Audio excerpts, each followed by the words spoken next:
Good evening. Welcome to the Maryland STEM Festival's third STEM of Many Colors. And the purpose of this event is to show the importance of having minorities in STEM fields. Unfortunately, the percentage of minorities in the STEM fields has been very low for a variety of reasons, and that is something that needs to be changed because we need everybody to succeed and to make this country strong and to make STEM as successful as possible. So we have two esteemed panels. The first one will be talking about the importance and the relevance of STEM to minority communities. And the second panel is of a number of current STEM professionals. They'll be talking about what they do and trying to explain and show that that minorities belong in STEMs just as much as everyone else. So at this point, I'm turning the program over to Willie Flowers of the Howard County NAACP. Willie? Good evening. Thank you, Phil. Thanks for setting this up, and congratulations on the third year of and doing this festival. It's very exciting to be here. I want to get right into it. I know everybody's saying, why is the NAACP president, who has never taken a STEM class in his life, why is he doing this? And the reason I'm here is because I, and I think others on this panel, see the value of a social justice aspect of STEM that is missing from this whole conversation. And I want to open up real quickly, because we have just a little time, to just express that there is a significant need, because as much as we want to talk about STEM jobs, there have to be preparation for students to even be prepared for those jobs. So I guess the first question, and you can kind of introduce yourself, and I'll start at the top. The first question is, how can families, how can schools, how can communities help to address this issue of the opportunities and exposure to STEM, whatever you call it, in whatever name? We're talking about robotics, we're talking about coding, we're talking about everything. How do we prepare our community for the exposure that they need? And I'm asking that question, and I want you to don't think about COVID yet. Think about before that and where we were, because if we get caught up talking about COVID, we'll be talking about it all night. I want to look at before all this happened. We were in a state where there was a lack of advocacy around this issue of how to get the equipment to young people, how to get them excited about coding beyond games, and how do we do that? One of our first people on the list is Victor McCrary, who has done a lot of this work. He's with the National Science Board, but also with University of District of Columbia. Mr. McCrary, introduce yourself and chime in. How you doing? I'm Victor McCrary, Vice President for Research at the University of District of Columbia, and also the Vice Chair of the National Science Board, which sets the research direction for the entire country and oversees the National Science Foundation. To your question, Mr. Flowers, is extremely important. Right now, in the next 2 or 3 years, we're looking at a shortfall of anywhere between 4 or 5 million jobs in the STEM-based areas. This is a question of national imperative. This is a Sputnik 2 moment. For those who may not remember, Sputnik happened in 1958. I was alive at that time. We thought we were behind the Russians in science and technology. And then we were all recipients of the Defense Authorization Education Act, which put millions of dollars into the school systems and new math and labs. I'm here to tell both parents and students there are good paying jobs.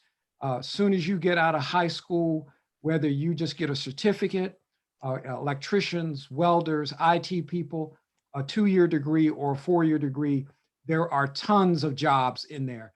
And it's a question of national security, because in a lot of the jobs, particularly here in the DMV, where the government reigns and we have government contractors, and I have some of my friends like Dr. Carr here, who works for a defense-based industry, we can hire only US citizens.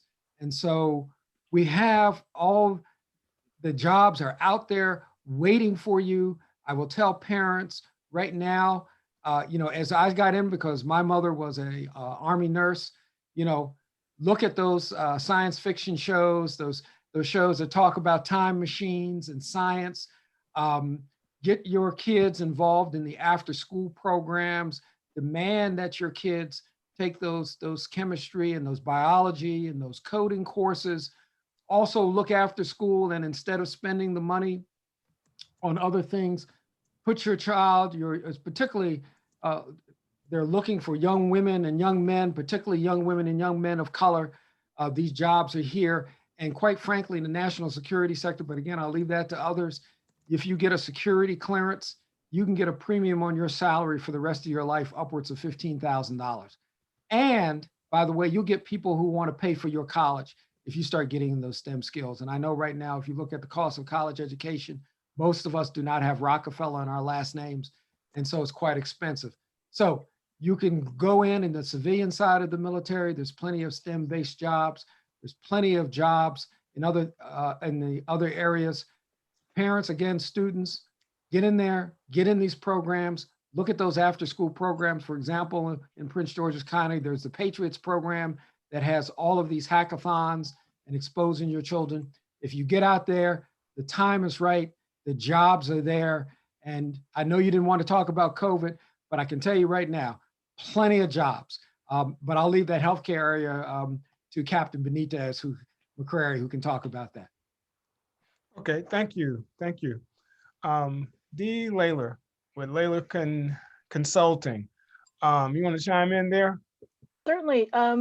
Pre-COVID, with Layler Consulting, what I do is I'm primarily a anti-racist social justice parenting coach who's a former hacker who voluntarily teaches code to kids. And I would take my 20 laptops and go around and basically harass schools to see if they had an opportunity, if they want to do free coding classes. And I found my biggest problem was getting parents who didn't have access to computers at home to understand what coding was.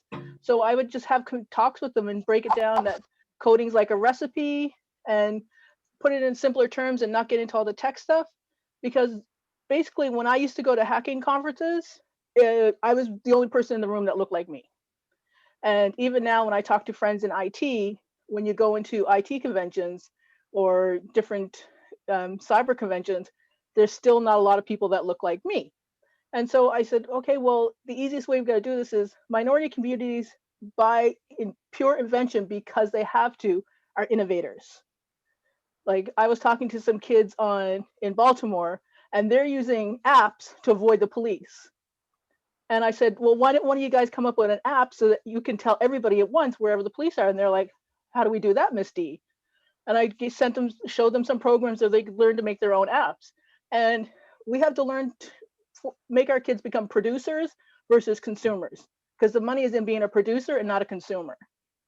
So sometimes that means going out, doing your own thing, coming up with your own apps, coming up with your own programs. And sometimes it means getting the degree. And the problem with the IT degrees and the STEM degrees is 50% of minority students switch during their degree program because there is so much racism and misogyny thrown at them. So we lose them in the university line. So it's a matter of sorting all that out and preparing them for what's going to happen. Because once they get out of there and they have that paper in their hands, the world's the limit. Right now, I can tell you about 8 people that are hiring for $100,000+ jobs if they could find somebody. Okay. Dr. Mercedes Benitez McCrary. Hi, good evening. Can you hear me all right? Yes. I'm sure you noticed by now that my last name is similar to the illustrious Dr. McCrary.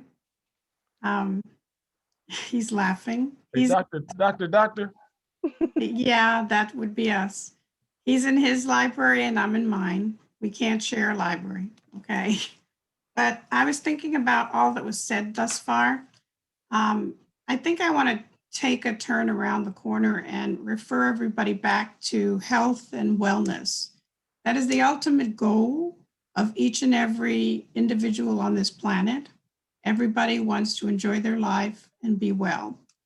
And since it is a goal irrespective of where you came from, how much money you have, I am stationed currently by the US Surgeon General Jerome Adams, who is my ultimate leader, so to speak, at the Medicare Center that implements the Affordable Care Act, or the Obamacare, how we hear in the news. And what's very interesting is that I was stationed there when the law was enacted in March of 2010. And what we were charged to do is implement programs that will increase quality, patient satisfaction, of course, wellness, and reduce cost. We're still doing that now, although times have gotten very rocky, but we're still working on that. I also wanted to encourage parents to talk to the children and the adolescents clearly. What is their goal in life? Personally, my goal was to serve others, and I knew I'd have to work somewhere. So I wanted to work in healthcare. And the United States Public Health Service, that's the uniform I have on, I had the privilege of being one of the chief professional officers for one of the 11 categories that is recognized in the medical profession. We are 6,000 members strong, totally board certified and commissioned by the US Surgeon General and the President of the United States. The reason I was involved with this is I won a scholarship very early on in my career. But I think before you even look at that, I think our students need to look at the resilience that they must have, the constant pursuit of their dreams, and if indeed they want to serve and serve others. I've had a career thus far of over 40 years in different settings, and I have risen pretty high up in the senior officer rank, and yet I enjoy what I do. There's nothing better than being told that the 87-year-old woman is happy you're there because she can eat something, because you've given her medicine or you've given her therapeutics. So to join the US Public Health Service, which is an option for any of the 11 professions that we identify with because we serve others, you need to study science. You don't need to be an exceptional math student, but you need to be dutiful, resilient, and not give up on your dreams. I think it's important that you keep focused, that you will be volunteering and serving others. And beside the fact that you are reimbursed at a very, very decent salary range with a great deal of benefits. And right now, those students that are studying, for example, nursing or physician's assistant or pharmacy or physician, dentist, therapist for rehabilitation, we're hiring right now. And if you're in college or undergrad, they are giving you full scholarships to study and then do volunteer internships at NIH. So I'm happy to speak on behalf of the US Public Health Service and the fact that science and medicine go hand in hand. Okay, thank you. I wanted to get back to Mr. Dwight Carr, who's on the line. I don't see him up here, but I know he's here somewhere. I'm here. And he has a lot in his toolkit to work at the grassroots level. It's important that he and both Dee Layler are on here because they are positioned specifically for that, whether they know it or not. But tell them about your toolkit and how you engage young people with what you do at Johns Hopkins. Sure. Thanks for the introduction and the opportunity to talk tonight. So just really something real quick about myself for those who are watching. Grew up in DC, knucklehead, barely got out of high school, ended up graduating with degrees in biology, electrical engineering, and a doctorate in education. Despite the odds, grew up in DC during the height of the crack epidemic and the beginning of mass incarceration. So many of my friends ended up dead and in jail, right? So so where you see me now is not where I've always been. And it hasn't been easy to get to where I am. So I just wanted to preface that for those who might be watching. And, you see all of us here very polished, but, in order for us to get here, some of us had to go through various trials and tribulations before, we were able to really truly shine and be the gems that we were created to be. That being said, I've, served at a number of organizations. I currently serve as the STEM program manager at the Johns Hopkins Applied Physics Laboratory, and I have the honor of being able to develop and offer STEM programming throughout the state of Maryland and also beyond. So some of the programs in our toolkit include a program called the Math Engineering Science Achievement Program, offered in 7 counties throughout the state. It's run as an after-school club, and you can also run it as a, out of your basement with your friends. There's also a program that I conceived and launched a couple of years ago called STEM Academy, which is a series of after-school courses designed to help kids develop essential skill sets needed to be successful in STEM majors and also STEM careers. And one of the most powerful things in many ways is a program that we offer called the Aspire program, which is a high school internship program for kids in 11th and 12th grades.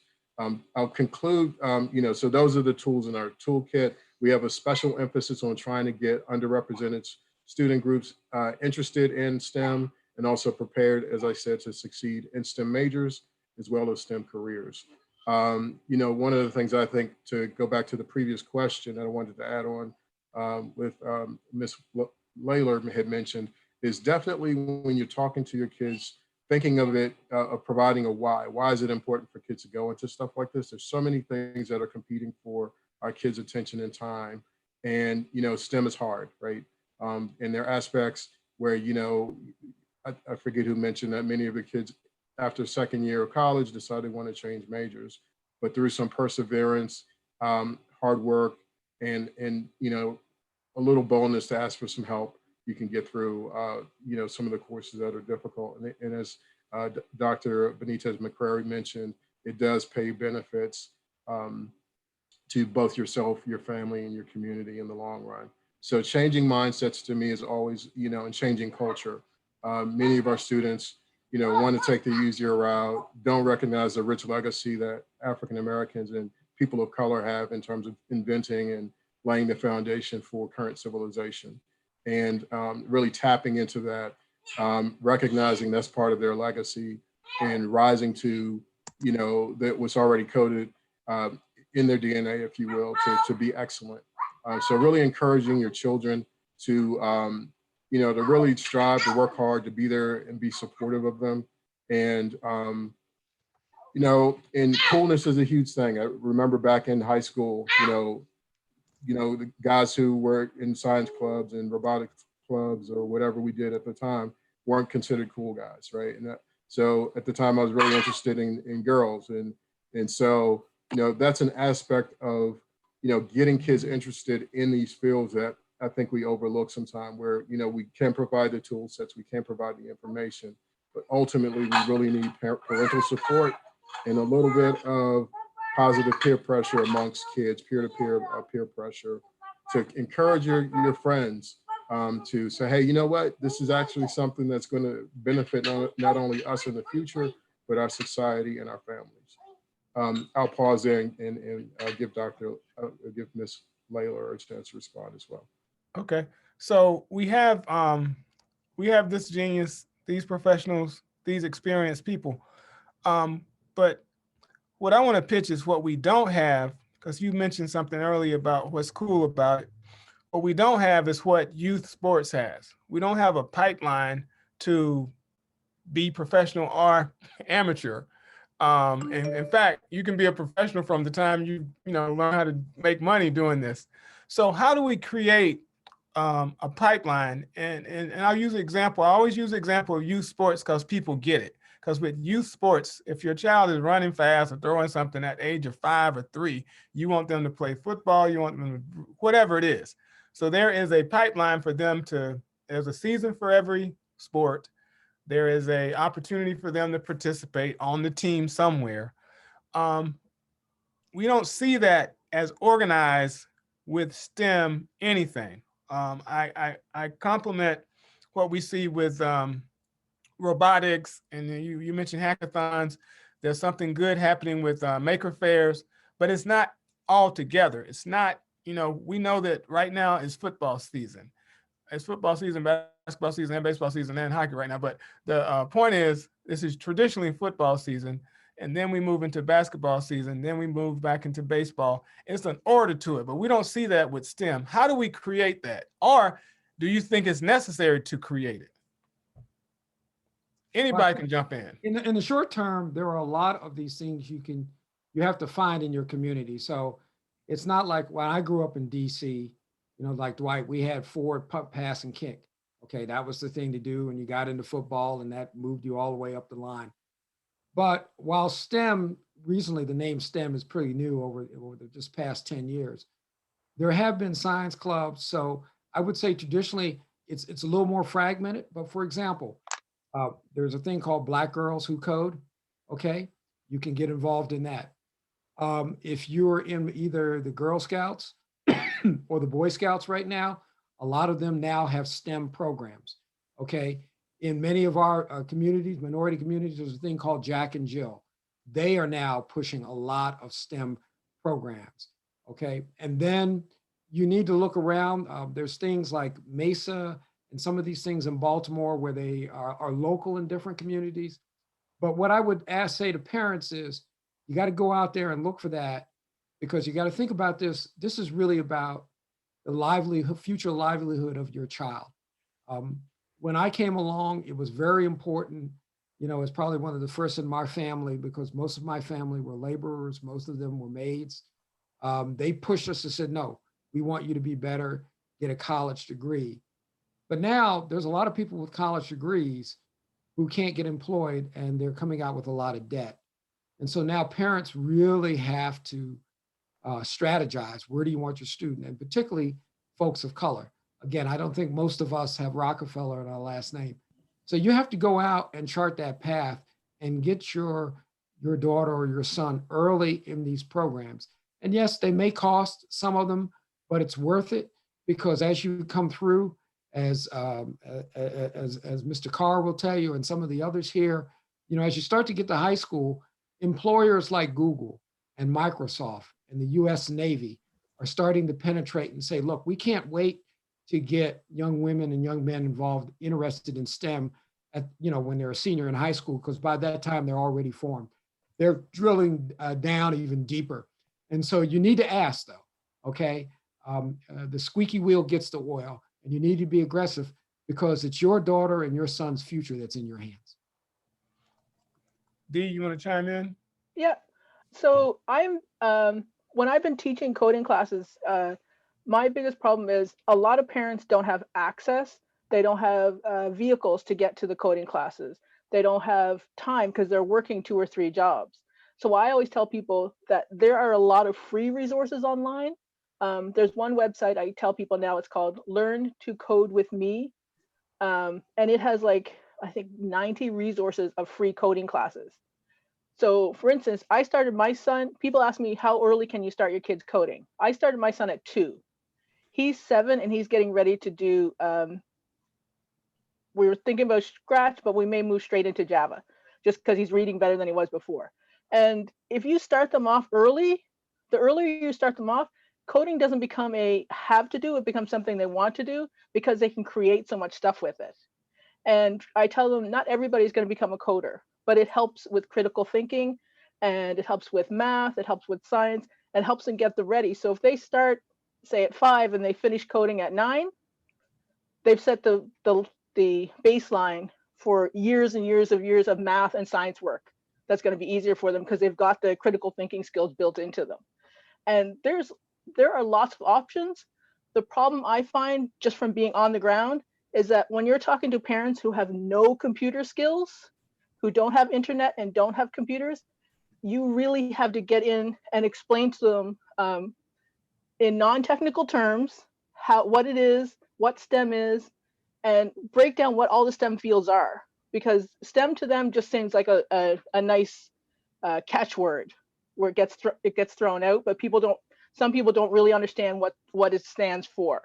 And I tell people 99% of the jobs out there are STEM jobs, because you can't do pretty much anything without science, technology, engineering, or math. Mm-hmm. Like So, you want to. And Willie, if I can just jump in for a second. Mm-hmm. Yeah, so, for your question about, hey, has the time come for this, or why haven't there been leagues formed? So I'll answer it in a really simple way, or by posing a separate question. It's, who are our heroes, right? Who are the heroes in society? So our heroes are our sports folks, our athletes, our entertainers, right? And so as parents, when we see that, we're all gathered around on Sunday watching football games, we're cheering for our favorite player and so forth. We're watching drafts and whatever, right?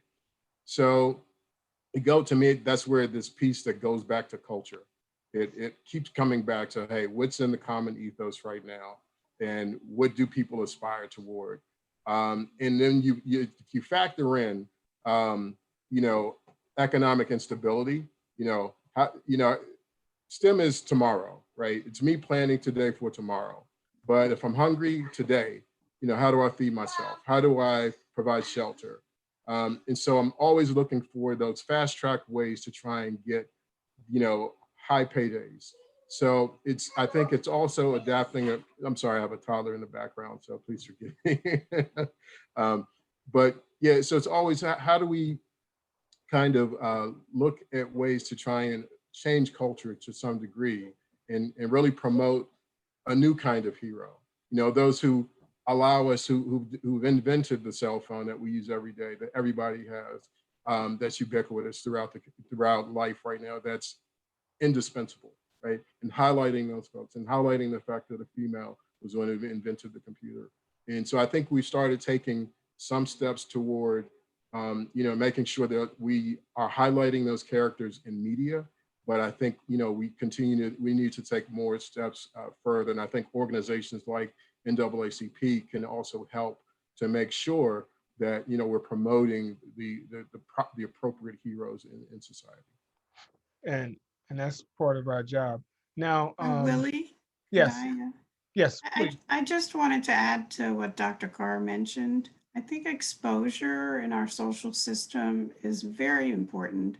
I know personally as a parent, I took it upon myself and my husband. We actually decided to expose the kids to a great many things. And we don't want to disavow sports, but that was for fun and for recreation. It wasn't anything to mastermind your future. So I think we have to reward good scholarship. And I personally frown upon students who don't challenge themselves, which is why when I give a talk, and especially to my officers or college students, how far have you challenged your children, to the parents that are listening? How easy do you reward them? Science, math, medical studies is not easy, but it's so rewarding, as I mentioned initially. Not only do you make a good living, but you have changed the world.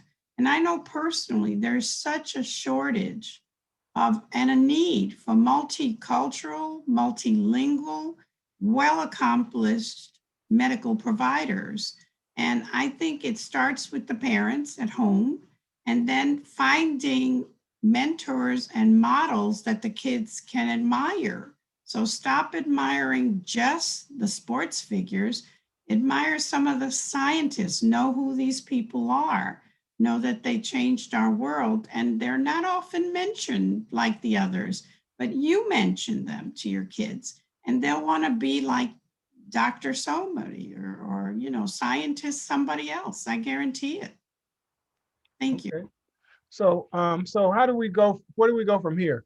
And I just saw Mr. Raymond Lucas says that STEM has to be celebrated like sports. And you mentioned to start naming the names, but I think that the energy of sports is, as Dwight said, immediate.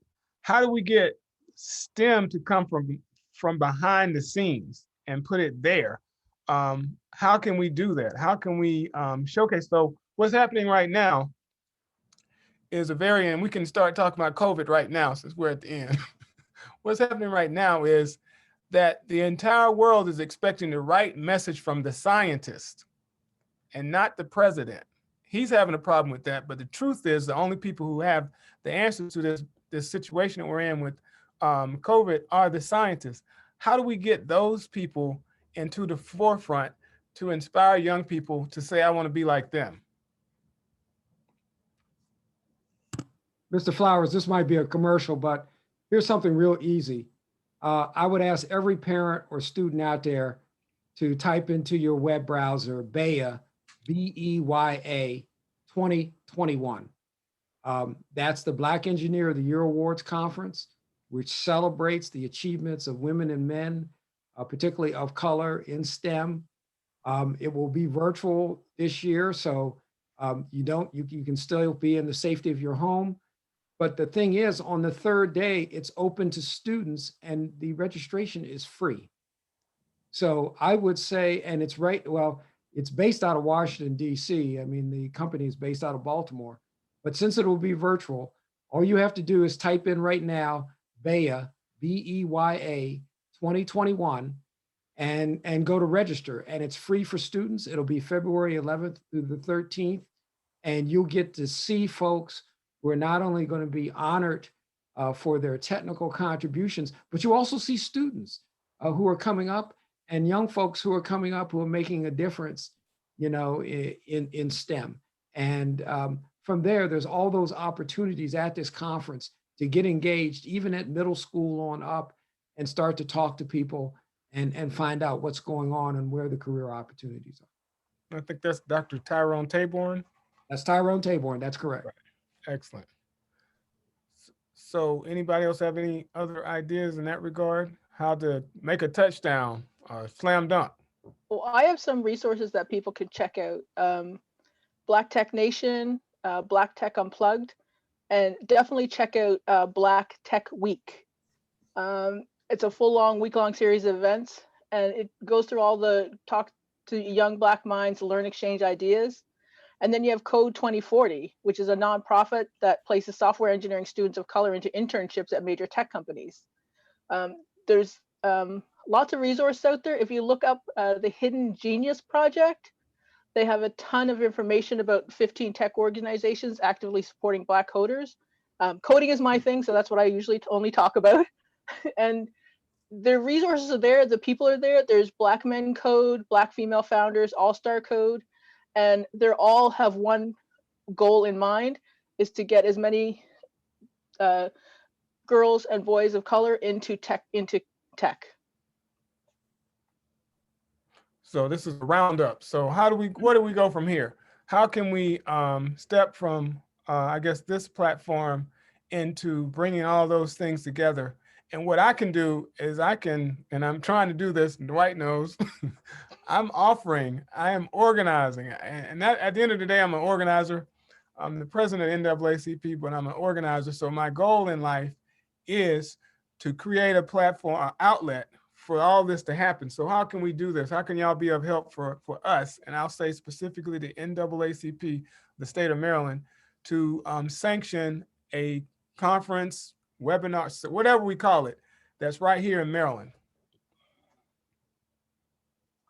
We basically need to create like an ecosystem of funding, mentorship, advice, and resources combined into one group, where from that one group we can reach out to who needs the help. Because right now we're a bit here, a bit here, a bit here, a bit here. We need to blend everything together and have like like a central committee, because I don't like committees, but like one main group where everybody can get resources from. Okay. Well, the one thing I'll add is perhaps advocacy. I think one of the barriers there's a ton of funding and a lot of people who want to support STEM activities, and especially minority participation in STEM. And so, and especially when we started thinking about like some of the social justice issues, it stimulates a lot of activity in for-profit and nonprofit companies. So I would say, really the challenge that many of the organizations have. So when we talk about, how do we let kids know how important STEM is and how it can actually benefit them financially and also from a personal fulfillment standpoint. And I think if businesses were able to really pour a lot of resources directly into things that are preventing kids from accessing programs right now, like transportation, food, right? After school, kids need to eat. And depending on the communities we're talking about, that's a huge factor. And depending on the types of dollars companies make available to STEM activities, they are not allowed to spend that money on food and transportation. Those are the two main barriers that prevent people from, or kids from accessing these programs. So I think advocacy, making sure that companies can trust an organization to be good stewards of their funding, to make sure that there are strong programs that will provide those types of services to kids who need the supports to gain access to STEM opportunities. That's what I'll add to the conversation. I would like to add one simple thought that I've just had: STEM literacy, a one-stop shop for parents to seek responses to their questions that perhaps has links. Just one catchy phrase where the parents can click on Google, internet, and it takes them to the Maryland site of available opportunities to promote STEM literacy.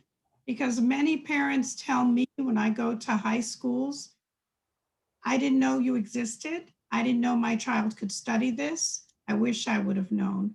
So STEM literacy is something that can be changed. Parenting is the hardest job in the whole world. So if we can make it easier for parents to guide their children, then I think we'll see increases in much success. Okay, I think we're running out on time, so I guess we can do the roundup and tell us what you can contribute moving forward. I mean, what's your end? What are you gonna put on the table for us? So I'll jump in. So Willie, you already know the offer's still on the table. We'll help organize an event. So whatever you need, we got you there. All right. And if a parent needs more information on what coding is and how it works for their kids, I'm always available for questions. You can feel free to reach out to me on Facebook. It's D. Brian Layler, and I'll glad to have a chat with you. I can get Doctor. I can get my officers to show up at the parent night, or I don't know how they're going to do it now with COVID. But our officers do come, do talk, and a lot of them mentor children and mentor parents for the goal of, as I mentioned, STEM literacy. So we can assign officers and I can make sure that happens.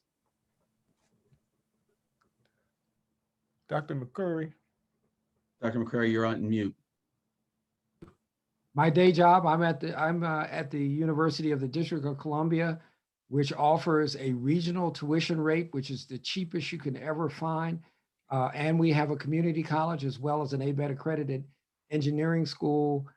If your daughter or son is interested, whether it's a 2-year degree, 4-year degree, or just a certificate, get in touch through Phil, or you can look me up on the UDC website, www.udc.edu, and I'll put you in touch with the dean, because we are looking for those young men and women who are talented or want to be talented in STEM.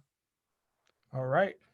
So we have STEM advocates. I can see the name of that company, conference, whatever, because I do think there is a need for additional advocacy around this thing. I've been going to robotics conferences, competitions for the last couple of years. And I see with those robotics competitions, what I saw when I was a Little League baseball player.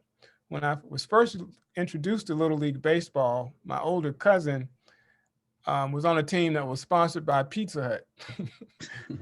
and they were picked on because they were sponsored by Pizza Hut, but other teams had other businesses. By the time I came along, the city had invested into baseball. So you didn't have to worry about a sponsoring team, I guess, because somebody on the Rotary Club said the government needs to do it. And I think that's where we need to head with STEM, because what I saw at those robotics competitions were some of the competitions had t-shirts, some did not, some had this thing, some did not. So I think that and that's part of the advocacy here, we have to advocate government and private sector to invest in this whole thing about STEM, because it is Sputnik 2, as the doctor explained. And we have to advocate and share that message because the reality of automation is real. The reality of what we're going through right now with COVID is real. And I talked about the scientists who we have to turn to, but the technology, if the technology was not in place to do all these Zooms, we wouldn't be able to do this. So there would be another shortfall. So I want to thank everybody for presenting here. Thank you for being panelists. And hopefully we can move this thing forward. I'm in the game. I couldn't code to save my life, but I am a resource for everybody here. So call me, call the NAACP Maryland State Conference, and we're going to put it on the road. Okay, thank you, Willie. First off, I'd just like to thank all the panelists and say if anybody on the first panel would like to stay for the second panel, you're more than welcome. I want to make 2 points before we get to the next panel. And the first point is parent literacy. That is a topic that is near and dear to the heart of the festival. For virtually all of our events, we encourage parents to join their kids at those events to learn about STEM. I think part of the issue with the lack of minority participation in STEM is the parents don't know as much about STEM as they would like to, and some of the apprehension of the students comes from the parents' lack of knowledge of STEM. So we are always encouraging parents to join our events as well as other events. We actually did an event last week called What Parents Should Know About STEM. So we're always trying to get the parents more aware of STEM as well as the students. And the second point I'd like to make, which was brought up to some degree, is that encouraging ways to encourage or get people through the students in the STEM pipeline is to explain to them that STEM is a way that they can change the world and that they can make the world better. You don't really change a world by throwing a baseball or a football, but through STEM, you can change the world and you can make the world a much better place. And I've talked to many people and they feel that that has worked with students, that when they see that that's what they can do with STEM, that then they do want to embrace STEM.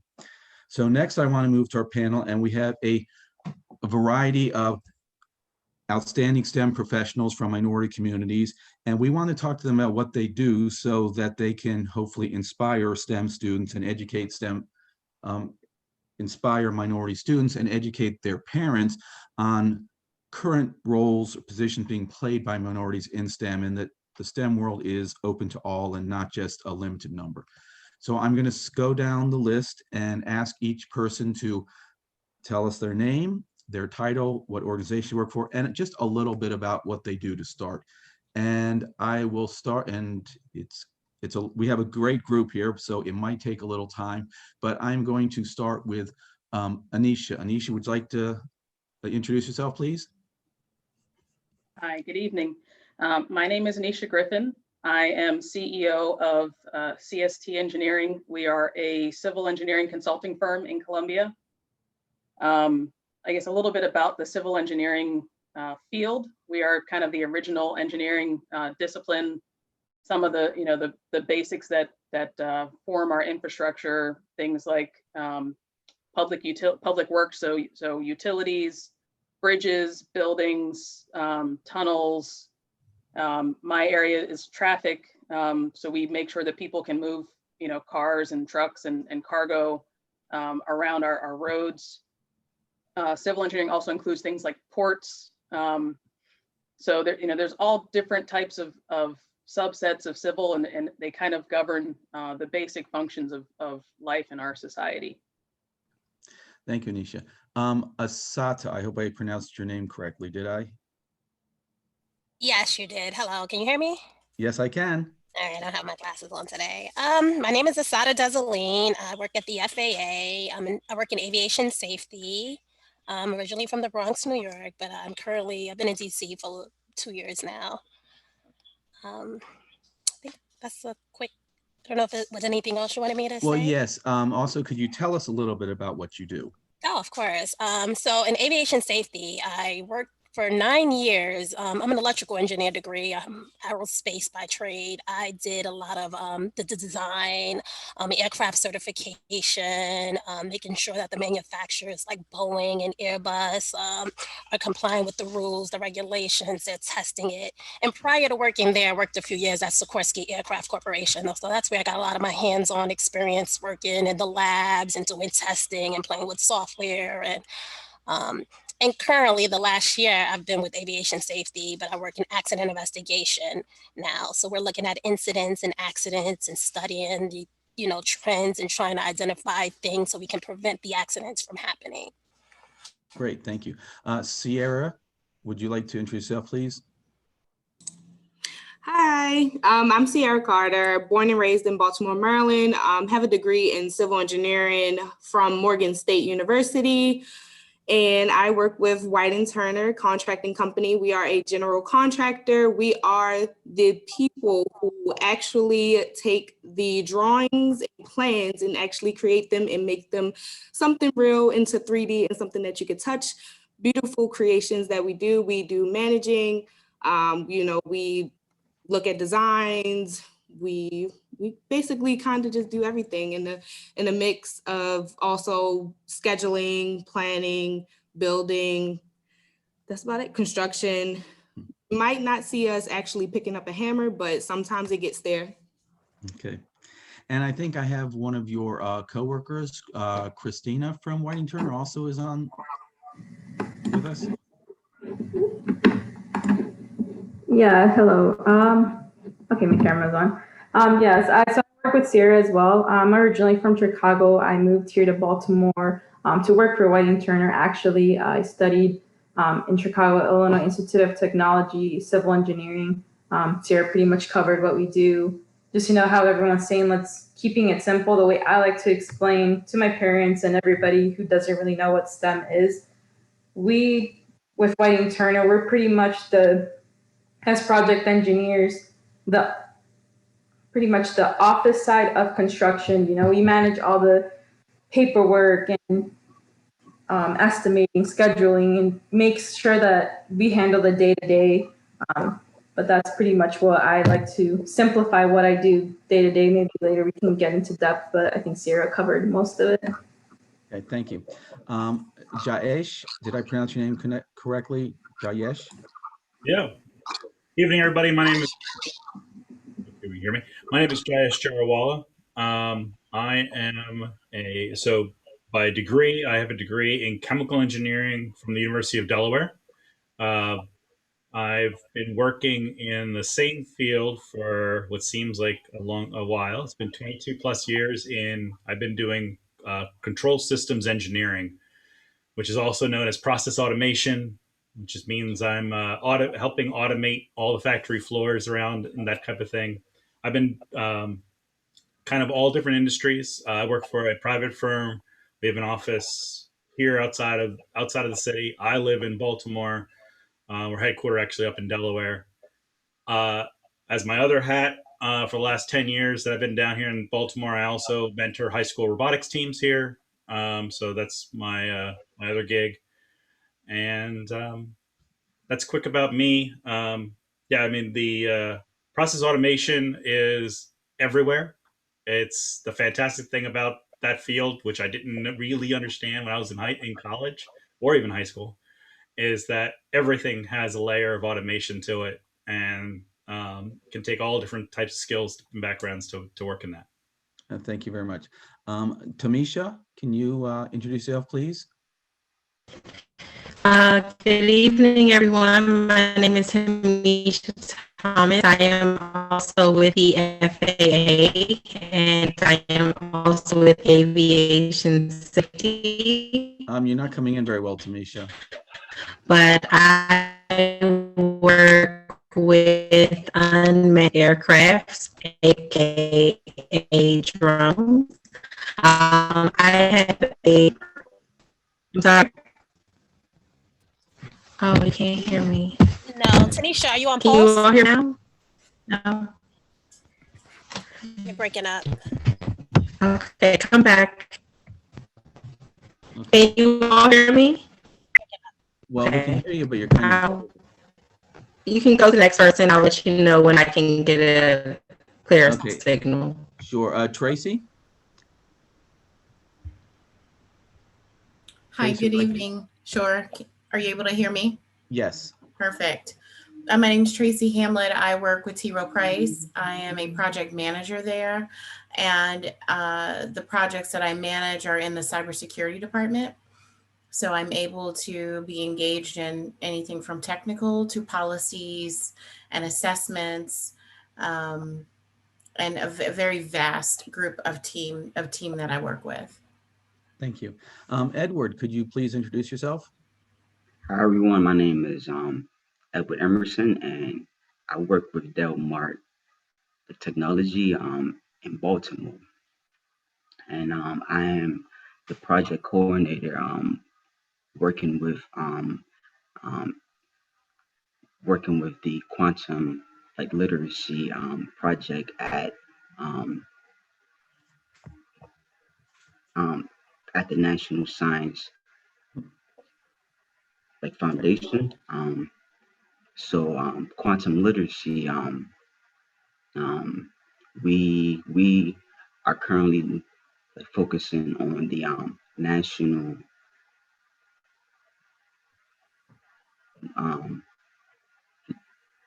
security and science um,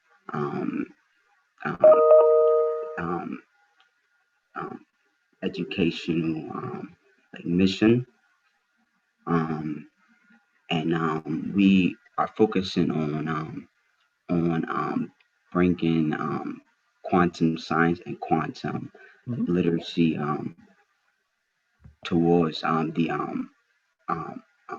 underserved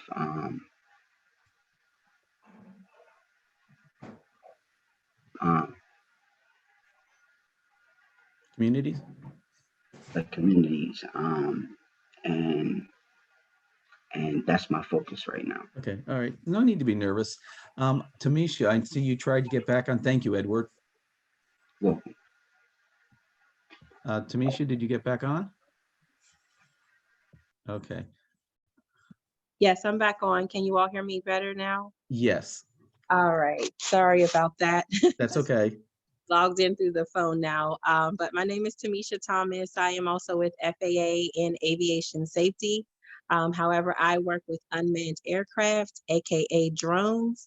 I am responsible for monitoring the activities that will safely integrate drones into national airspace. But my background, I graduated from Howard University. I am a psychology major with a business minor, and it helps me indirectly work with all the STEM work that goes on with drones. But having a background, Yes. having a background with STEM is definitely helpful. Thank you for having us. Thank you. Now I'm going to go back to the first panel for our second question. Did I miss anybody? Is there anyone who did not get a chance to introduce themselves? Yes, Renee Smith-Deering, can you hear me? Oh, yes, I'm sorry, Renee. Good afternoon. Yeah, I'm Renee Smith-Deering, as I said, and I'm with the National Oceanic and Atmospheric Administration. That is the agency under the Department of Commerce that flies the nation's weather satellites. So we're responsible for educating the public about the environment, eco sciences, marine sciences, oceans, weather, of course. We get the weather information out to let you know when snow is coming and rain is not coming. So I have a degree in biology, bachelor's in biology, and I went on to Tennessee State and got an electrical engineering degree. So I've been employed in both private industry as well as federal service, and currently operating, working in the Polar satellite program. Great. And I've been doing that for quite some time now. Okay, thank you. All right, I'm going to go back to our the first panel and then everybody else with the next question. Please tell us why you enjoy doing what you're doing and why you chose that path. So I'll start with Dr. McCrary. You still there? Okay, well, I guess he dropped off. Dr. Mercedes, are you still there? Dr. Mercedes McCrary? I guess she also dropped off. Yes, no, I'm here. I'm Okay, here. okay, all I right. just so don't want to turn on my video. Tell me how can I help. Okay, do you want to turn it on now, please? No. Okay, all right. Can you tell us what you enjoy about your job and why you chose this career path? You know what? It's so easy. I won a full scholarship to attend undergrad, and went to NYU. And the dean of the law school said, you can talk, you should come to law school. But I said, law is not based on science. What I want to do is work with science. And it is just amazing the fulfillment I get by being told by one of my patients, and my specialty is geriatrics, how much they appreciate my intervention, my time, my analysis. And I just still cannot believe after 40 plus years that I get paid for making someone happy and the end part of their life. So for me, the reward is that, and the fact that there's still so much need. And in the multicultural arena, you will always find a job in every state, no matter where you go. The therapies, the rehab medicine, consider that. Okay, thank you very much. Dr. Carr, I didn't realize you had received your doctorate, and congratulations. Would you like to tell us what you enjoy about your job and why you chose the career path you chose? Sure, and I'm a doctoral candidate. So I Oh, okay. received I it. thought, okay, well, candidate. It's okay. It's all right. Yeah. So,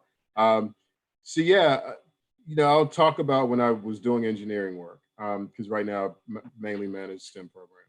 But yeah, so, one of the things I thought was like really cool that I had no idea that I was getting myself into was the different varieties of work that I could do. I thought it was pretty cool. I work for an organization that does classified work. So I always thought it was pretty cool to tell family and friends, hey, I can't really tell you about what I'm working on because I'd have to kill you if I did. And didn't mean the kill you part, but it definitely meant I couldn't talk about it without going to jail. So, so the things I thought were really cool about it, though, I got to work in places that no one had access to. I did some work on Capitol Hill, and I'd heard about the trains that go under the Capitol buildings from Senate building to House building to the White House, and I was able to ride those trains and go in different places and see things. I was like, wow, this is kind of cool. I heard about it and it's real. I got the opportunity I never was a civil engineer. My background is in biology and electrical engineering. So I built and designed a lot of systems that were around bioaerosol detection. So right around 9/11, when when there was the anthrax was a huge issue, we had to design sensors that could detect it. And so the issue that we found was that a lot of the facilities that we were using to try and detect these deadly agents was that they were not suited to work with our equipment.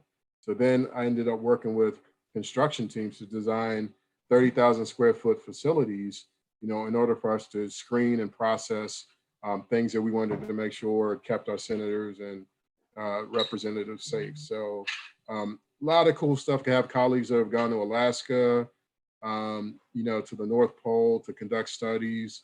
I think a colleague on the line mentioned that she's, works with quadcopters. I mean, we design, operate remote systems that do really important missions to keep the nation safe. So, we had the privilege to work on everything from deep sea to deep space and everywhere in between. So the amount of opportunity is something that I really didn't anticipate. And I get paid very well for doing stuff that's really cool. Great.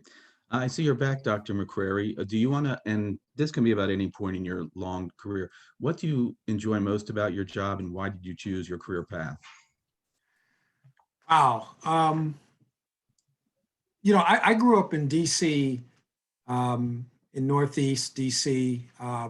We didn't have much money.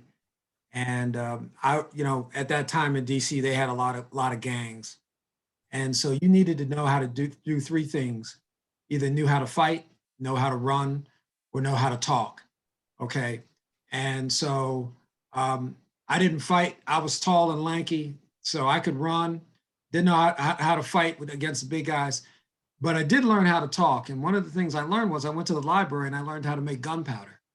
Okay. And at that time, you could buy all the ingredients in the drugstore. And then from there, I showed them how to make zip guns and things like that. And so it became really cool. They used to call me the professor. And so I kind of said, you know what, chemistry is the thing that I'm going to do. But my mother also said, look, you're not going to stay here, because just like, Dr. Carr just said, in my neighborhood, 3/4 of the males were either locked up, strung out, or dead. Okay, so I had to do something because I didn't want to end up like that.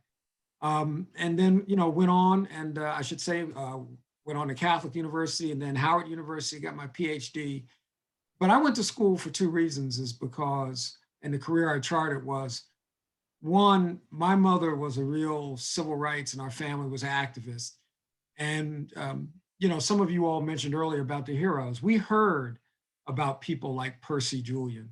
Okay, we heard about people like Katherine Johnson, even before Hidden Figures had come out. We heard about these scientists and the opportunities that there were. And at that time, in the Washington area, there were a large number of Black folks who worked as technicians supporting what we call now STEM enterprise. They worked at the National Institutes of Health.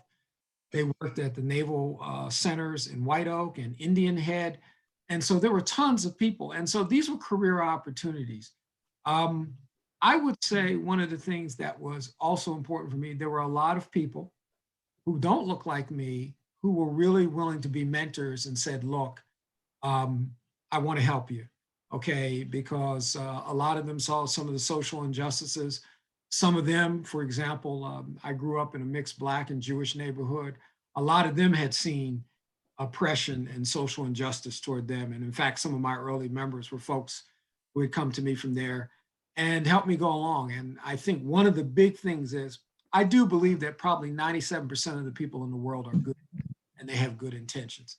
And if you open yourself up and say, hey, look, I just need a hand in helping me make my career choices or helping me to the next level, most of those people will open their hearts and their minds to help you, no matter what you look like and no matter what they look like. But I think the biggest thing is you have to be open to that and open to the opportunity.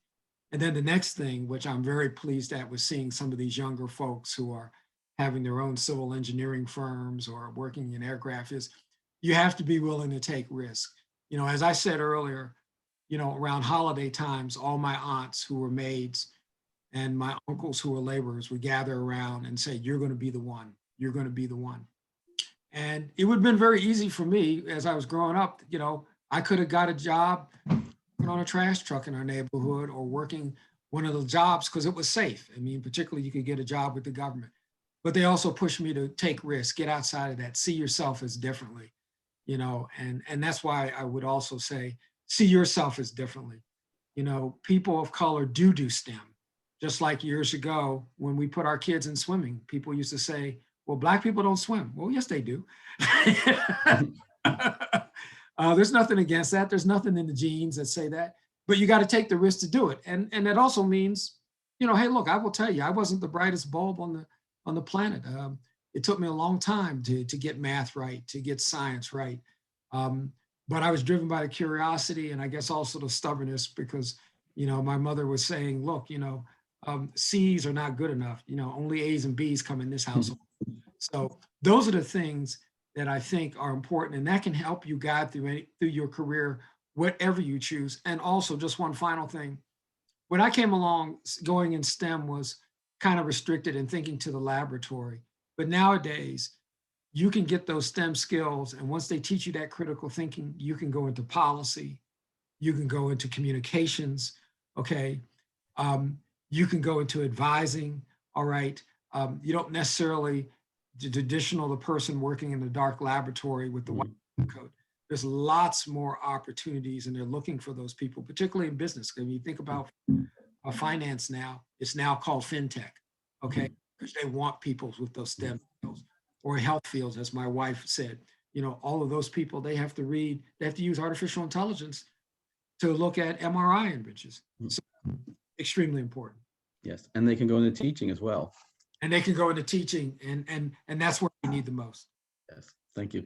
Anisha, can you just discuss why you like your job and why you chose your career path? So as far as liking my job, it's, you get to see things in the real world. So, if I change the timings of traffic signals. You know, we can change them, and then we can see that cars can move down a, you know, down a roadway without stopping at every single red light. If there are real world implications of the things that I may design or come up with in my head. So I like being able to see them in practice. And because civil engineering is, you know, the stuff that's literally around everyone, you know, you can walk down the street and say, oh, you know, I can look at that sidewalk and say, it's not quite right. You know, it's not safe for, you know, someone in a wheelchair to go down that sidewalk. You know, there's such physical manifestations that you see all the time. But in addition to that, it's also, you know, civil is the oldest engineering discipline, but there's still room for adapting. Mm-hmm. You know, our world is changing, and things like artificial intelligence are coming into play. Whether that's using artificial intelligence to change signal timings based on, you know, looking at cameras that see, you know, all the approaches to an intersection and making those split-second decisions about making a change.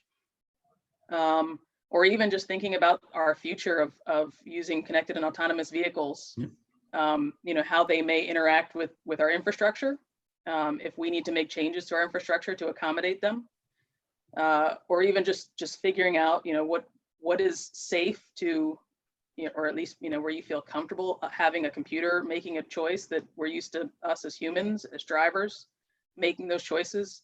So there are all these different things that come into play, and you know, they will change our industry. So even though we do kind of have the most basic aspects, there's still room for change and improvement. And you know, beyond just the technical side, you know, I am a business owner, and you know, probably when I graduated college, I never thought that I would have wanted to be a business owner. And it's just something that kind of came along. You know, just building up different skills and realizing, you know, hey, I can do that. You know, I can, you know, do the technical and, you know, figure out the business side, and, you know, things like contracts and finance. You know, they're all related. I know we're here to talk about STEM, but all of those other skills are necessary, even in STEM fields. You can't just say, well, I know math and that's it. I mean, there are so many other things you have to know. You know, you work in a workplace, you have to understand psychology because you have to work with other people. So, you know, I like being able to tap into those other skills and kind of using, you know, that well-rounded background a little bit. As far as how I got here, you know, I went to college and I had a completely different view in mind. I knew I liked science and math, and I thought I was going to do computer science, and I was going to mix that with computer graphics and, you know, do some awesome animations or something like that. And when I got into college, I, you know, at one point I realized I could do computer science, but I didn't want to. I could write code, but I really didn't feel like doing the debugging part. You know, you'd spend a couple hours and you write code, and then you spend a week figuring out where your semicolon is instead of a colon. And that kind of drove me crazy. And so I decided to make a change, and my science of choice was physics.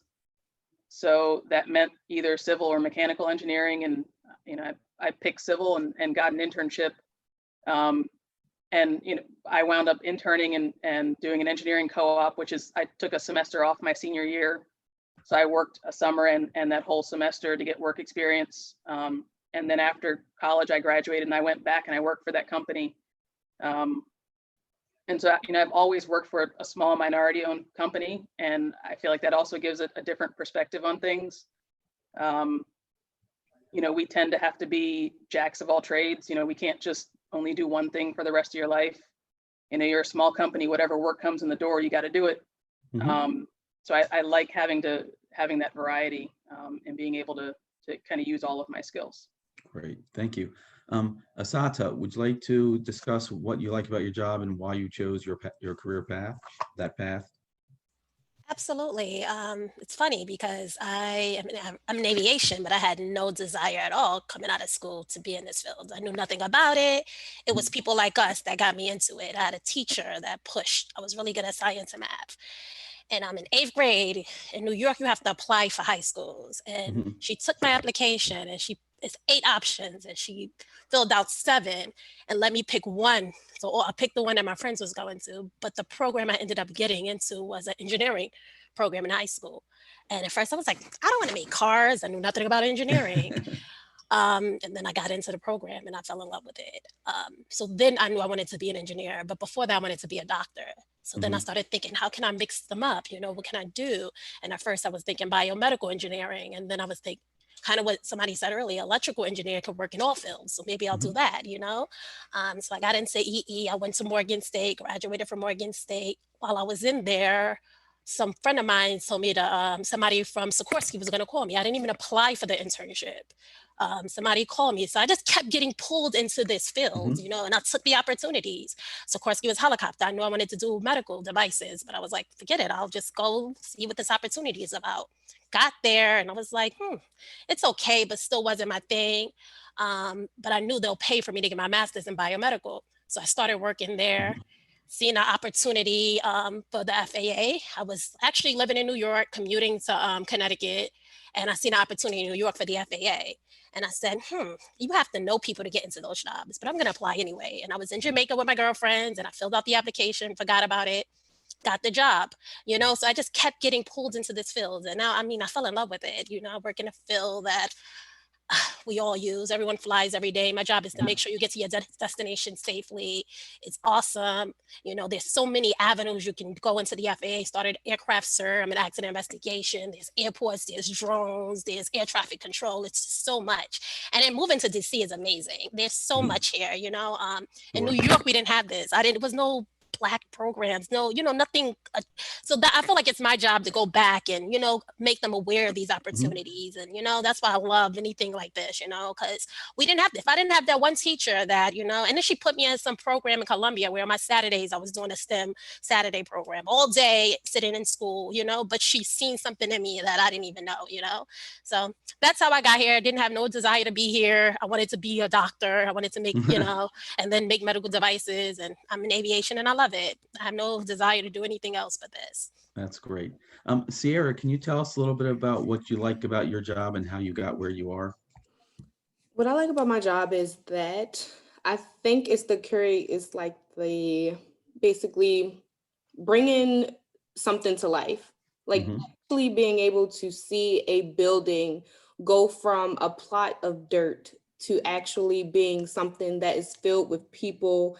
And you see people basically smiling and looking at all the features, and they're so amazed at the nice glossy floors and shiny stuff that's just all in it.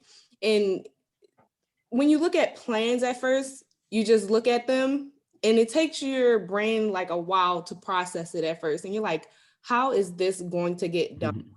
And me actually seeing the process of how it actually get built, like some of these features and designs that they put in these buildings, you think is going to be ridiculous, and that is not get done at all. You're like, this is going to be ridiculous. It's not going to get done. It's going to be a disaster. And then you see the finished product and how it just came to life from paper to real life. And it just is amazing to me. And I've always been amazed with buildings, honestly. Mhm. Growing up in Baltimore City, I saw a lot of construction going on, Mhm. streets, buildings. It's just, I was always curious with how those things got done and just the process of getting those things done. And now that I'm in it, I'm noticing that it's a lot of time and dedication and hard work. And sometimes you might have about 5 hours of sleep, but you get up the next morning and you just get into that project and you may be just there all day. How I got there, how I was inspired, Bob the Builder. That for some odd reason was my favorite show.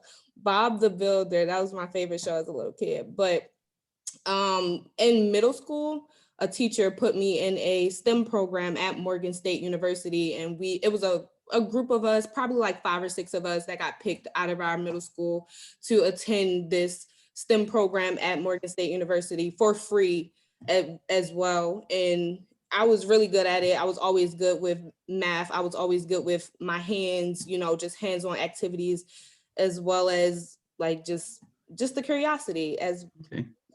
honestly curiosity. And I like doing what I do. And there's nothing wrong being inspired by Bob the Builder. How many people have been inspired to get into STEM by Star Trek? It's no different. So thank you very much. Christina, could you please tell us why you like your job and how you got where you are? I like my job because every day there's something new going on. Similar to Sierra, you know, that we're pretty much making something from nothing. You know, we see plans. Sometimes it can be a year while you're looking at these plans until they actually become reality. And, you know, us having to go day by day, you know, making sure that things are on track to meet whatever schedule. And there's always something different. There's always something you have to solve. Sometimes there's smaller issues you have to solve that can be solved in like 5 minutes. Sometimes it's like we got to get the whole team together to discuss the issue. And, you know, it's always different. And to me, that's always exciting because I'm someone who likes to be kept on my toes, you know. I get bored sometimes very easily. So it keeps you on your toes every day. And it's just, you know, it's never the same. So it's really exciting. You know, we're all here trying to get minorities engaged. One thing that I've really enjoyed, myself being a minority, it's just most of our labors, it's not always the case, but, you know, a lot of the labors are Spanish speaking, and being fluent in Spanish, I get to communicate with them very easy. And oftentimes I'm asked to be the interpreter, and, you know, I don't mind it because part of the reason I got into STEM was because I got pushed, you know. I was good at math and science, and everyone's like, well, why don't you try this summer program back in Chicago? And I kind of was like, you know what? I like the school this program's in, so I applied there. I actually started off as undecided engineering because I was like, you know what? I'll give math and science a shot, see if I can do something. Tried to do mechanical, was not for me. And on him, I chose civil because I had a few friends who were doing drafting classes, and I was like, well, I like art. So civil seems like it's the closest thing to art, necessarily, but, you know, it got my foot in the door. I declared my major civil and then, you know, went through it, specialized in construction, really enjoyed the whole aspect of, you know, putting time and money, you know, schedule estimating, all that. And it just, you know, it's something I really enjoy doing. And it would be nice, you know, in the future to see more representation, because that is definitely something, you know, as multiple people have said, that we really do we need those examples, those people to see, because throughout my, I guess, track to becoming a civil engineer / you know, now working for GC, I could probably count on my finger how many people actually ran into that, you know, along the way growing up, were in engineering. Now that I'm obviously a professional, there's a lot of organizations that really, you know, drive that point home. And, you know, I don't think anyone's messing for, but me, I'm particularly involved with like SHIP, Society of Hispanic Professional Engineers. You know, we have Society of Black Professional Engineers. There's so many organizations that, you know, we introduce parents, you know, they can introduce their own children to, you know, professionals who, you know, like we all say, look like us. Great. That really drives the point home. But that's why I like my career and I got where I got. Wonderful. Thank you. Edward, would you like to discuss what you like about your job and how you got to where you are? Yes. I graduated from like Coppin State. I started working with Delmark my sophomore year at Coppin while taking up like sports medicine there. When I got to Delmark, from being there and from seeing how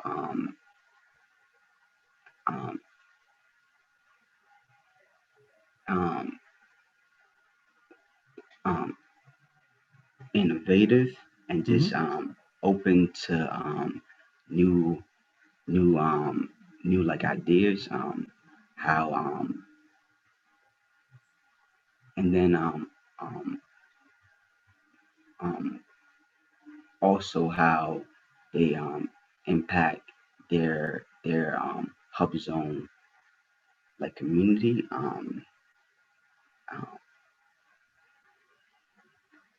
that caused me to um, to change like my major to like cybersecurity. Hmm. And while working there,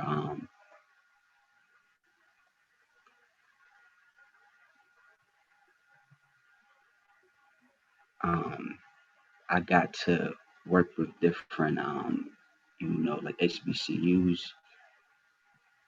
as like Bowie and Morgan State, and I I noticed, like earlier on that like Mr. like Dwight said that it's like important for like businesses to bring STEM um, to their underserved like community, and that will impact how STEM is like highlighted. Um, and Delmark um, are very um, involved with STEM, um, and just being at Delmark kind of changed my whole like perspective of of STEM, and Okay. it's like important. Great. Thank you very much. Renee, can you tell us why you like your job and how you got to where you are? Oh, Renee, sure. you still there? I started out as a biology major. Yes, can you hear me okay? Yeah, Can you hear me? you were breaking up just a little bit though. I'm here. Okay, Can you hear me? we can hear you. No, we can't hear you Okay, right now. let's try this. Hopefully. How's this? Is this any better? A little bit, yeah. Okay. So I wanted to be a doctor originally. Mhm. So I did start out with biology, and then I ended up switching to electrical engineering. Actually, I got my degree in biology, and then I went on to electrical engineering school, thinking that I would combine the two to become a biomedical engineer. I ended up getting hired by a company that worked for NASA, and they were making use of my analytical skills. And I realized I've always liked to solve problems. I've always liked to figure out, how things work. My younger brother used to tear up a lot of our devices, our tape recorders, and going way back in time now. And so then I would be the one to try to figure out, well, how do I get it working again? Because my parents weren't going to go out and buy another one. So we actually both ended up in the field of engineering. What I love so much about working with the satellite program for NOAA is that it serves everybody all around the world. Weather affects all of us. We all travel by oceans. The FAA uses lots of data from NOAA. So the shipping industry, everyone uses our data. So I feel like I'm involved in an industry that services everybody. It has no political affiliation. It has no geographical boundaries. And one of the things that working with the weather satellites programs has allowed me to do is travel internationally, because as I said, weather affects everybody around the world. Sure. And we need to know about the weather in Europe and the weather behind us, the weather in front of us. So we have a lot of collaborative arrangements with our European partners. So it's allowed me to travel to those countries to engage with people that are similarly interested in solving weather solving weather issues. We apply, AI to, AI to trying to troubleshoot an instrument or device that's, many thousands of miles above Earth. You know, we can, once it's launched and once it's up there, we can't get to it anymore. So, you know, we spend a lot of time tinkering and trying to figure out, you know, how do we, you know, develop procedures or commands to fix a problem that we'll never be able to touch again, and certainly in many of our lifetimes. So I really enjoy the troubleshooting aspect that the satellite program has engaged in. And then again, it's, I think, knowing that everybody's affected by it is extremely important to me. And I feel like I'm making a contribution in that Great. regard. So. Okay, thank you very much. Tracy, can you talk a little bit about why you like your job and how you got to where you are? Sure. So how I got here was someone telling me that it wasn't a good idea. I went to school I was told I should be a lawyer or a doctor. So I went to school, started studying law, and realized I really do like computers. So after finishing that, I just went down the path of computers, teaching myself and asking the questions. I believe someone on the call said that if you ask, someone will help you, and that's what I did. So I learned how to. They were towers then, not so much laptops, but I learned how to, you know, take the computer apart, build it, worked on a help desk, and then just started really challenging myself to get to the next level. So the next level with that, I became an email administrator. Close your ears, it was Lotus Notes for the Department of Defense. And from there, it was, you know, I just kept wanting more, because once I was able to conquer that, I just wanted to do something else. So I found, after finishing the email administrator, I started managing an intranet and helping developers after they would push out their items and testing it. So I just kept getting deeper and deeper. And then when I started managing projects, I was the technical person who could introduce things to the non-technical teams. That was very interesting to me. I worked for a retailer who we replaced all of the POS systems. So you can imagine all of the technology behind the scenes and everything that went into replacing your point of sale, or your cash wrap or your cash register.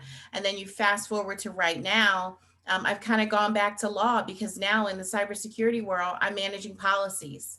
So I've come full circle completely, and I enjoy policies.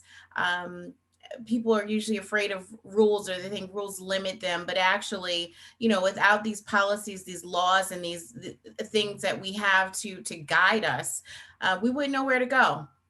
We couldn't tell people what they can't do, or make sure they're governed accordingly. So I love policies. I enjoy the technical piece of it. So if I'm reading something, it reminds me to go back and learn it again, because, you know, tomorrow stuff is already stale. So that's why I really love my job. Okay, thank you very much.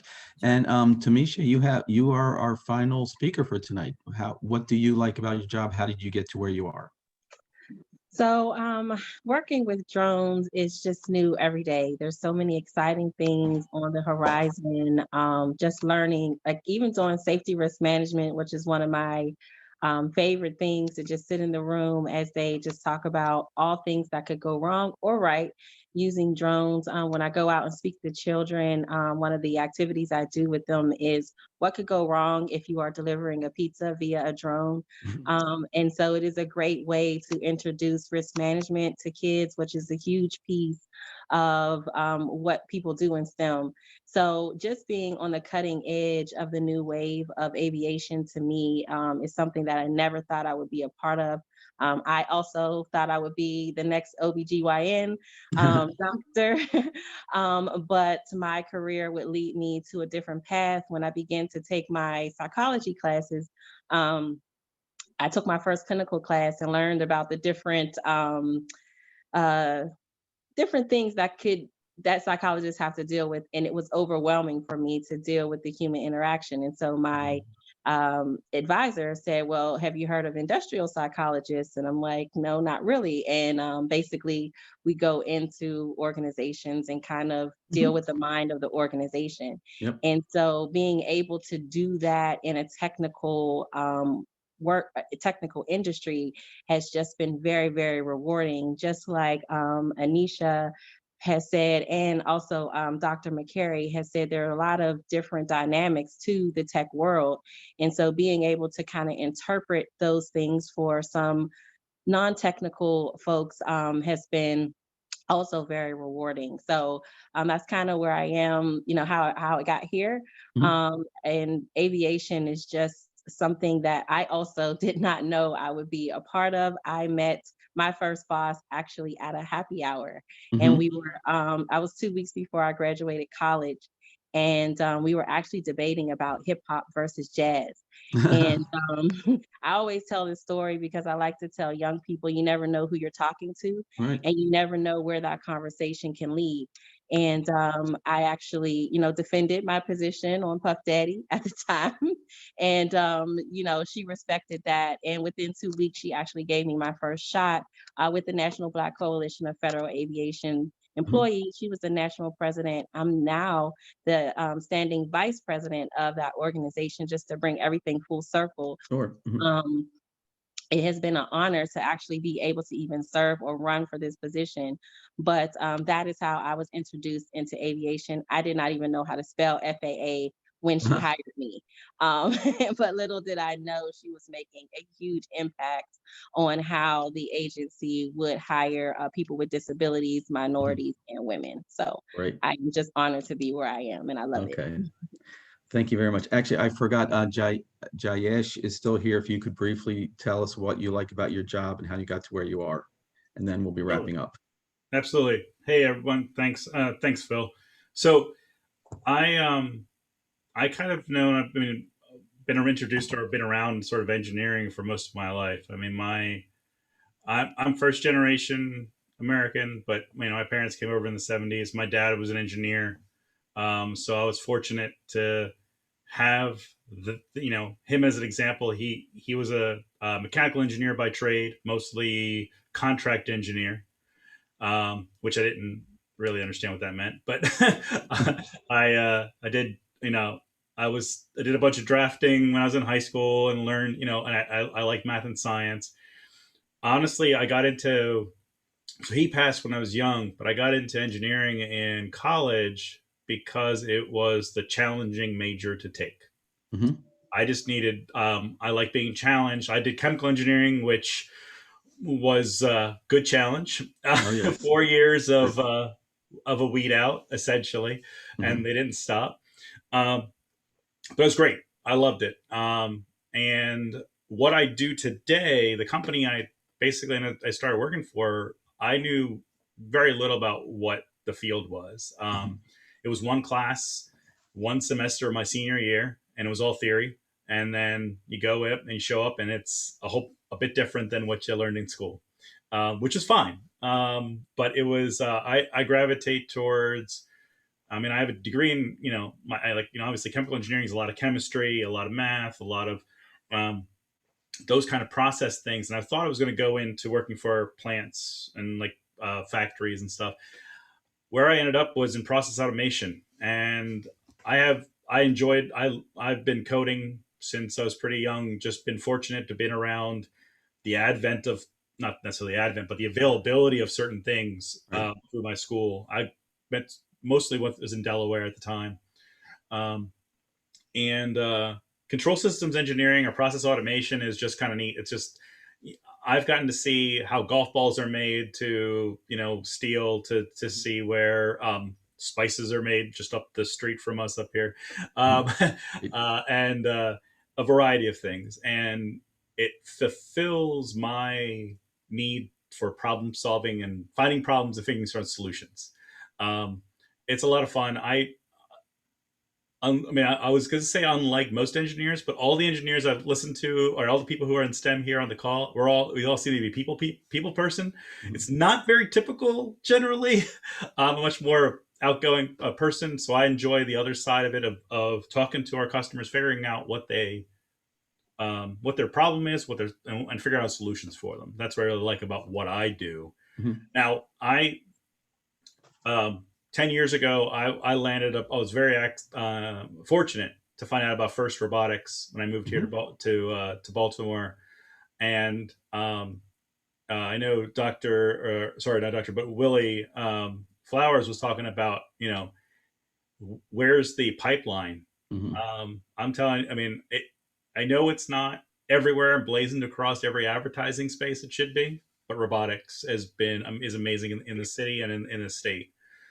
FIRST Robotics has a pipeline. I mean, there is stuff that we can, and this is the thing that I think for anyone's out there who's still listening about how do you get your student involved? How do you get involved? All of us on this call, we all had access and been able to do things, give back. I mean, I don't have kids, but what I've been able to see and been able to especially I've been working with a lot of Baltimore City youth, is opportunity. Everybody can do STEM. There's no backgrounds required. It's just them pairing them up with a teacher, mentor, coach, somebody's going to tell them that they can do it and show them, and willing to sit there and show them how to do it. And give them tough love when they need it, because they need it.